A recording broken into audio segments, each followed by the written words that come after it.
Duck and Percy enjoy their work at the harbour, pulling and pushing trucks full of cargo to and from the quay. But one morning the engines were exhausted. The harbour was busier than ever.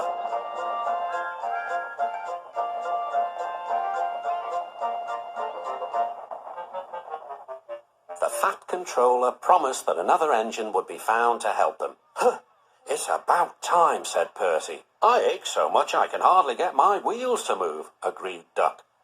They waited for the engine to arrive.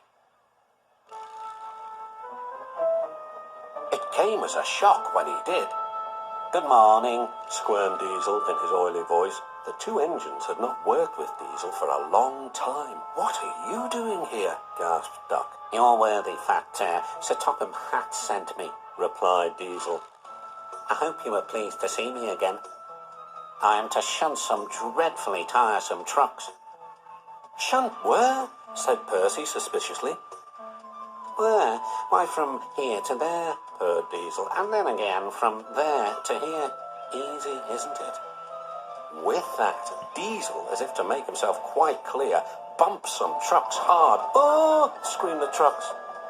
"Grrr!" growled Diesel. Percy and Duck were horrified. They did not trust Diesel at all. They refused to work and would not leave their shed. The Fat Controller was enjoying his tea and ice bun when the telephone rang. "So there's trouble in the harbour yard? I'll be there right away." Diesel was working loudly and alone. Cargo lay on the quay, ships and passengers were delayed. Everyone was complaining about the Fat Controller's railway.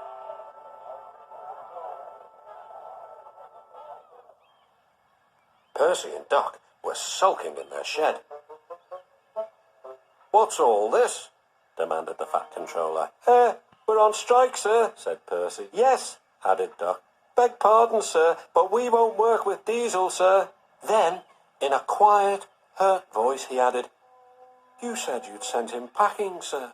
"I have to give Diesel a second chance. I'm trying to help you by bringing Diesel here. Now you must help me. He was the only engine available." Percy and Duck went sadly back to work. Next morning, things were no better. Diesel's driver had not put his brakes on properly, and Diesel started to move. He went bump, straight into Percy. Percy had an awful fright. "Wake up there, Percy," scowled Diesel. "You have work to do." He didn't even say he was sorry to Percy. Later, Diesel bumped the truck so hard that the loads went everywhere. "What will the Fat Controller say?" gasped Percy.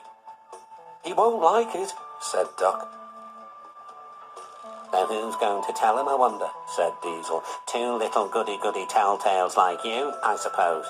Percy and Duck did not want to be telltales, so they said nothing. Diesel was ruder than ever. Next day, he was shunting trucks full of China clay. He banged the trucks hard into the buffers, but the buffers weren't secure. The silly trucks were sunk. Soon, the Fat Controller heard the news. The trucks were hoisted safely from the sea, but the clay was lost. The Fat Controller spoke severely to Diesel. "The harbour master has told me everything. Things worked much better here before you arrived. I shall not be inviting you back. Now, Duck and Percy, I hope you won't mind having to handle the work by yourselves again." "Oh, no, sir. Yes, please, sir," replied the engines. Whistling cheerfully, they puffed back to work, while Diesel sulked slowly away.